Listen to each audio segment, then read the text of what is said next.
दुष्यंत एवं शकुंतला की कथा। एक बार हस्तिनापुर नरेश दुष्यंत ताकेट खेलने वन में गए। जिस वन में वे शिकार के लिए गए थे उसी वन में कण्व ऋषि का आश्रम था। कण्व ऋषि के दर्शन करने के लिए महाराज दुष्यंत उनके आश्रम पहुंच गए। पुकार लगाने पर एक अति लावण्यमयी कन्या ने आश्रम से निकलकर कहा, हे राजन, महर्षि तो तीर्थ यात्रा पर गए हैं, किंतु आपका इस आश्रम में स्वागत है।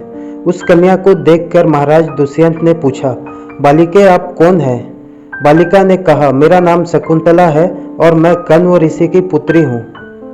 उस कन्या की बात सुनकर महाराज दुष्यंत आश्चर्यचकित होकर बोले, महर्षि तो आजन्म ब्रह्मचारी हैं, फिर आप उनकी पुत्री कैसे हुई? उनके इस प्रश्न के उत्तर में शकुंतला ने कहा, वास्तव में मेरे माता पिता मेनका और विश्वामित्र हैं। मेरी माता ने मेरे जन्म होते ही मुझे वन में छोड़ दिया था, जहाँ पर शकुंत नामक पक्षी ने मेरी रक्षा की, इसीलिए मेरा नाम शकुंतला पड़ा। उसके बाद कण्व ऋषि की दृष्टि मुझ पर पड़ी और वे मुझे अपने आश्रम में ले आए। उन्होंने ही मेरा भरण पोषण किया। जन्म देने वाला, पोषण करने वाला तथा अन्न देने वाला, ये तीनों ही पिता कहे जाते हैं। इस प्रकार कण्व ऋषि मेरे पिता हुए। शकुंतला के वचनों को सुनकर महाराज दुष्यंत ने कहा, शकुंतले, तुम क्षत्रिय कन्या हो। तुम्हारे सौंदर्य को देखकर मैं अपना हृदय तुम्हें अर्पित कर चुका हूँ। यदि तुम्हें किसी प्रकार की आपत्ति ना हो तो मैं तुमसे विवाह करना चाहता हूँ। शकुंतला भी महाराज दुष्यंत पर मोहित हो चुकी थी, अतः उसने अपनी स्वीकृति प्रदान कर दी। दोनों ने गंधर्व विवाह कर लिया। कुछ काल महाराज दुष्यंत ने शकुंतला के साथ विवाह करते हुए वन में ही व्यतीत किया। फिर एक दिन वे शकुंतला से बोले, प्रियतमे, मुझे अब अपना राज्य कार्य देखने के लिए हस्तिनापुर प्रस्थान करना होगा। महर्षि कण्व के तीर्थ यात्रा से लौट आने पर मैं तुम्हें यहाँ से विदा कराकर अपने राजभवन ले जाऊंगा। इतना कहकर महाराज ने शकुंतला को अपने प्रेम के प्रतीक के रूप में अपनी स्वर्ण मुद्रिका दी और हस्तिनापुर चले गए। एक दिन उनके आश्रम में दुर्वासा ऋषि पधारे। महाराज दुष्यंत के विरह में लीन होने के कारण शकुंतला को उनके आगमन का ज्ञान भी नहीं हुआ और उसने दुर्वासा ऋषि का यथोचित स्वागत सत्कार नहीं किया। दुर्वासा ऋषि ने इसे अपना अपमान समझा और क्रोधित होकर बोले, बालिके, मैं तुम्हें शाप देता हूँ कि जिस किसी के ध्यान में लीन होकर तूने मेरा निरादर किया है वह तुझे भूल जाएगा। दुर्वासा ऋषि के शाप को सुनकर शकुंतला का ध्यान टूटा और वह उनके चरणों में गिरकर क्षमा प्रार्थना करने लगी। शकुंतला के क्षमा प्रार्थना से द्रवित होकर दुर्वासा ऋषि ने कहा, अच्छा, यदि तेरे पास उसका कोई प्रेम चिन्ह होगा तो उस चिन्ह को देख उसे तेरी स्मृति हो आएगी। महाराज दुष्यंत के सहवास से शकुंतला गर्भवती हो गई थी। कुछ काल पश्चात कण्व ऋषि तीर्थ यात्रा से लौटे।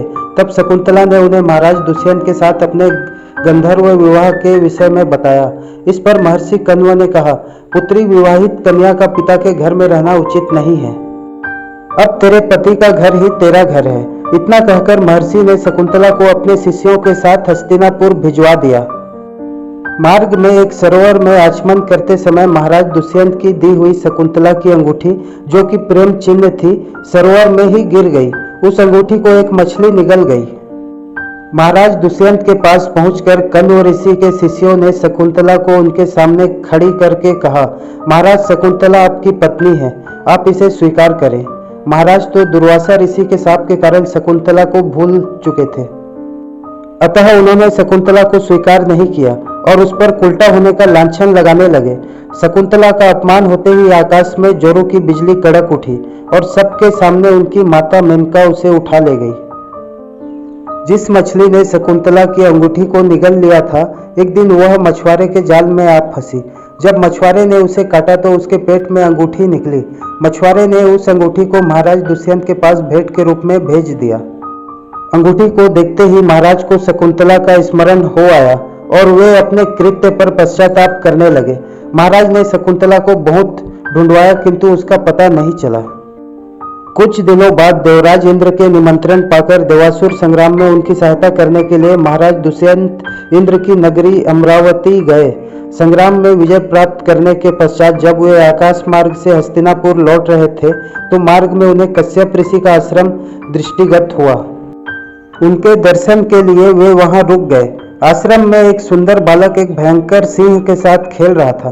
मेनका ने शकुंतला को कश्यप ऋषि के पास लाकर छोड़ा था तथा वह बालक शकुंतला का ही पुत्र था। उस बालक को देखकर महाराज के हृदय में प्रेम की भावना उमड़ पड़ी। वे उसे गोद में उठाने के लिए आगे बढ़े तो शकुंतला की सखी चिल्ला उठी, हे भद्र पुरुष, आप इस बालक को न छुएं, अन्यथा उसकी भुजा में बंधा काला डोरा सांप बनकर आपको डस लेगा। यह सुनकर भी दुष्यंत स्वयं को न रोक सके, बालक को अपने गोद में उठा लिया। अब सखी ने आश्चर्य से देखा कि बालक की भुजा में बंधा काला डोरा पृथ्वी पर गिर गया है। सखी को ज्ञात था कि बालक को जब भी कभी उसका पिता अपने गोद में लेगा वह काला डोरा पृथ्वी पर गिर जाएगा। सखी ने प्रसन्न होकर समस्त वृत्तांत शकुंतला को सुनाया।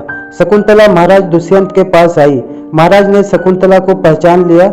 उन्होंने अपने कृत्य के लिए शकुंतला से क्षमा प्रार्थना किया और कश्यप ऋषि की आज्ञा लेकर उसे अपने पुत्र सहित अपने साथ हस्तिनापुर ले आए। महाराज दुष्यंत और शकुंतला के उस पुत्र का नाम भरत था। बाद में वे भरत महान प्रतापी सम्राट बने और उन्हीं के नाम पर हमारे देश का नाम भारतवर्ष हुआ।